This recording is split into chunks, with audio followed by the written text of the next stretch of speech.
WWE mengkontrak anggota The Bloodline yang baru.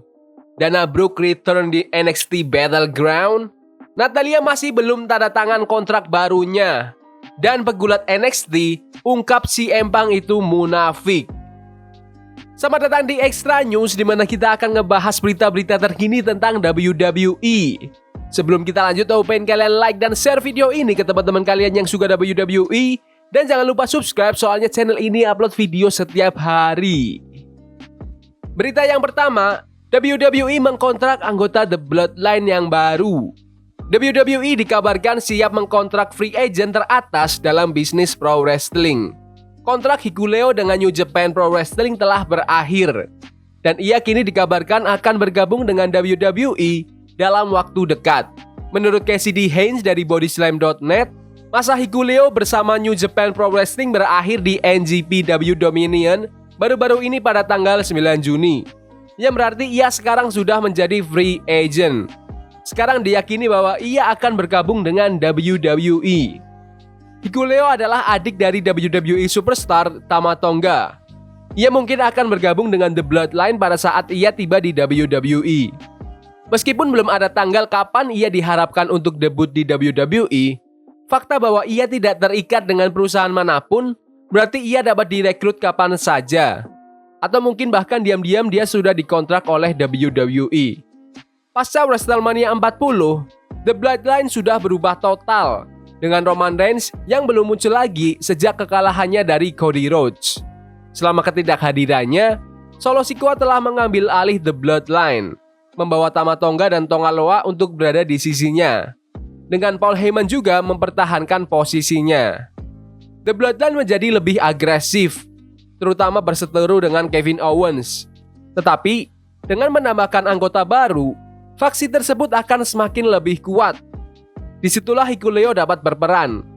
Sementara, kedatangan Jacob Fatu juga diharapkan segera. Dengan mantan bintang MLW tersebut, kemungkinan akan menjadi bagian dari The Bloodline juga.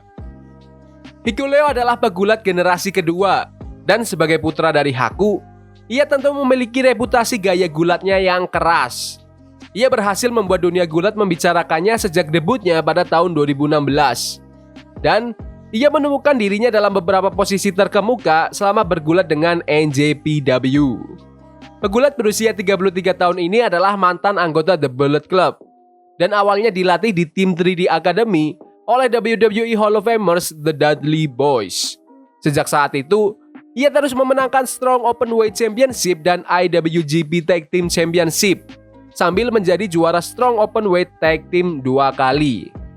Beberapa fans mungkin mengenali Hikuleo dari penampilannya di AEW, di mana ia melangkah melewati The Forbidden Door untuk mewakili NJPW melawan beberapa talenta milik Tony Khan. Namun, meskipun ia telah bergulat untuk AEW, tampaknya WWE adalah tujuan utamanya. Mengikuti jejak dari Guerrillas of Destiny, karena para fans sekarang sudah menunggu untuk melihat apa yang akan terjadi selanjutnya padanya. Menurut kalian, jika The Bloodline menambah anggota lagi seperti Hikuleo, apakah The Bloodline akan terasa ngeri lagi atau masih B aja karena pimpinannya itu solo? Komen di bawah. Berita yang kedua yaitu Dana Brooke return di NXT Battleground. Sejarah telah tercipta di NXT Battleground kemarin saat TNA Knockout Champion Jordynne Grace bertanding untuk memperebutkan NXT Women's Championship. Sayangnya bagi Grace, ia tidak mengguncang fondasi industri gulat lebih dari yang telah dilakukannya, karena ia tidak berhasil mengalahkan Roxanne Perez dan membawa gelar NXT ke TNA. Namun, Grace tidak hanya bisa menyalahkan dirinya sendiri karena pertandingan NXT Women's Championship itu berakhir dengan kekacauan. Grace bisa dibilang lebih unggul sebelum yang lain mulai terlibat. Tatum Paxley yang telah menjelaskan bahwa dia sedang memburu title, memulai beberapa momen yang menegangkan, melompati barricade dan mengincar title itu di sisi ring. Saat berjalan melewati NXT Women's title, Paxley lebih memilih untuk mengambil knockout title milik Grace. Hal itu tentu saja membuat Grace mengalihkan perhatiannya saat Paxley mencoba meninggalkan arena dengan sabuknya itu. Meskipun demikian, Grace bukanlah orang yang pertama yang mencegat Paxley dan mencegahnya pergi dengan membawa knockout championship. Saat ia mundur ke ramp, Dana Brooke yang sekarang dikenal dengan Ace by Elegance di TNA itu menghentikan Paxley, memberi Grace kesempatan untuk berlari ke rem dan merebut kembali gelarnya itu. Meskipun sudah dibantu Dana, tapi Grace tetap memukul Dana dengan title dan tidak lupa memukul Paxley juga sebelum kembali ke atas ring, melanjutkan pertandingannya dengan Roxanne Perez. Gangguan tersebut memberikan cukup waktu bagi Roxanne untuk pulih dan meskipun Grace masih unggul saat kembali ke atas ring, NXT Women's Champion itu mengcounter finisher Grace dan menghantam Grace dengan Pop Rocks, yang membuat Roxanne berhasil kalahkan Jordynne Grace. Akhir pertandingan tersebut secara kuat menunjukkan akan ada lebih banyak kolaborasi antara WWE dan TNA. Grace akan mengadakan Open Challenge untuk Knockouts title-nya Jumat ini di Against All Odds. Dan siapa yang aku harapkan untuk menerima tantangan itu kini telah berubah. Aku sebelumnya mengira itu mungkin Natalya, tetapi sekarang aku berasumsi bahwa Paxley dan Dana Brooke lah yang mungkin mencoba untuk menjawab tantangan itu pada saat yang sama. Itu bisa mengarah ke pertandingan triple threat secara dadakan untuk gelar TNA Knockouts tersebut. Menurut kalian, apakah Dana Brooke harus kembali dengan gimmick barunya Ace by Elegance ke WWE? Komen di bawah. Berita yang ketiga yaitu Natalya masih belum tanda tangan kontrak barunya. Apakah Natalya akhirnya akan mencoba bertanding di tempat lain? Hari yang berbeda, tapi masih aja ada cerita lain tentang kontrak WWE yang akan berakhir. Ini bukan hal yang baru, tetapi sudah ada perkembangan. Dilaporkan pada bulan Mei bahwa kontrak WWE Natalya akan berakhir dalam beberapa minggu. Nah, sekarang kita hampir memasuki pertengahan bulan Juni nih, dan tampaknya Natalya masih bersama WWE. Meskipun demikian, kabar terbaru tentang situasi Natalya telah mengungkapkan bahwa dia belum berkomitmen untuk masa depannya pada WWE yang telah mengabdi selama 20 tahun terakhir. Sehingga minat dari perusahaan lain pun meningkat. Menurut Fightful Select, Natalya belum menandatangani kontrak baru dengan WWE. Dan juga ada minat dari beberapa promosi untuk merekrut Natalya jika dia ingin membiarkan kontraknya berakhir dan mengeksplorasi pilihan kontrak lain. Yang tidak jelas adalah statusnya saat ini. Apakah kontraknya telah habis dan dia sedang bernegosiasi dengan WWE? Atau apakah WWE masih punya sedikit waktu untuk mengontrak kembali Natalya sebelum perusahaan lain dapat melakukan pendekatan? Meskipun ada minat dari perusahaan lain, tidak ada satupun dari mereka yang dapat berbicara secara resmi tentang penandatanganan kontrak karena Natalya masih bersama WWE. Bisa jadi Natalya ingin kontrak WWE-nya berakhir sehingga ia dapat mengukur dengan tepat seberapa besar minat dari perusahaan lain. Dan untuk melihat mana di antara mereka yang mendekatinya, TNA tampaknya sudah pasti, terutama setelah Jordynne Grace menyatakan minatnya yang kuat untuk bertanding melawan Natalya di TNA. Ada juga kemungkinan AEW melakukan pendekatan. Divisi wanita dari promosi tersebut terus membaik, dan menambahkan seseorang seperti Natalya ke jajarannya akan sangat berharga dalam hal kemajuan yang berkelanjutan. Terutama karena bagaimana Natty dapat membantu semua wanita di divisi tersebut, terutama di belakang panggung. Meskipun, jika Natalya berharap untuk lebih banyak bergulat, yang mungkin merupakan sesuatu yang tidak ingin ditawarkan WWE, tapi jika AEW membiarkan Natalya bergulat secara lebih teratur, itu mungkin menggodanya untuk menjadi All Elite. Itulah faktor penentu Adam Copeland atau Edge meninggalkan WWE untuk mencoba peruntungannya di AEW.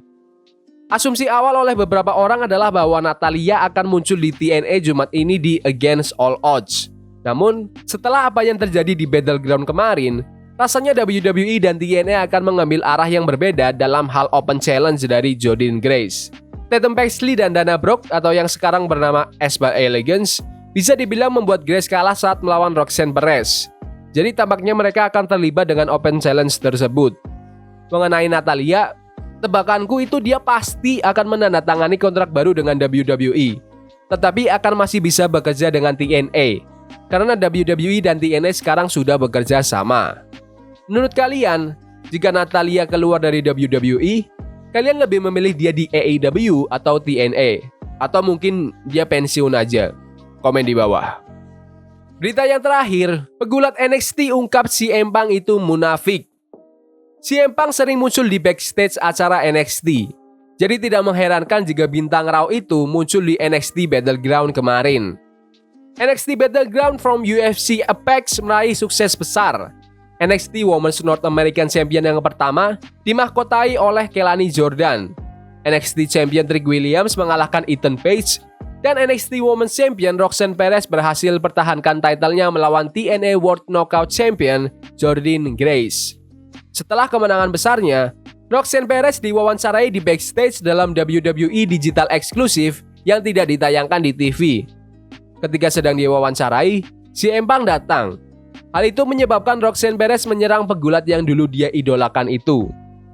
Dengan banyaknya perbandingan antara Roxanne Perez dengan AJ Lee, sudah sepantasnya suami AJ, CM Punk, muncul di NXT Battleground untuk memberitahu Roxanne Perez pendapatnya.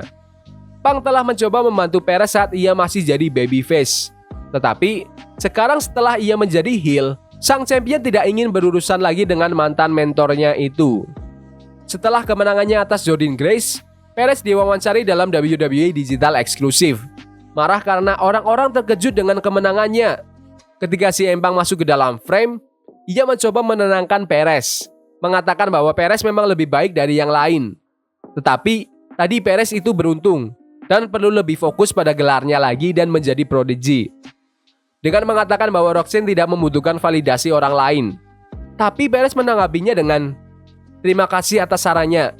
Sungguh munafik kamu ya." Saat Perez pergi, Punk hanya bisa menoleh ke pewawancara Sarah Schreiber dan bertanya, "Dia emang selalu gini kah sekarang?"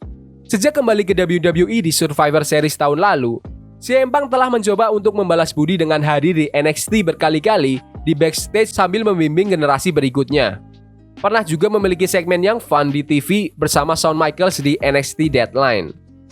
Para bintang NXT telah memuji cara Punk memperlakukan mereka, termasuk NXT Champion Trick Williams, yang mengatakan kepada Adrian Hernandez minggu lalu bahwa mentor adalah kata yang tepat untuk menggambarkannya. Punk telah menjadi berkat bagi kita semua yang mau meluangkan waktu untuk berbicara dan menghubunginya.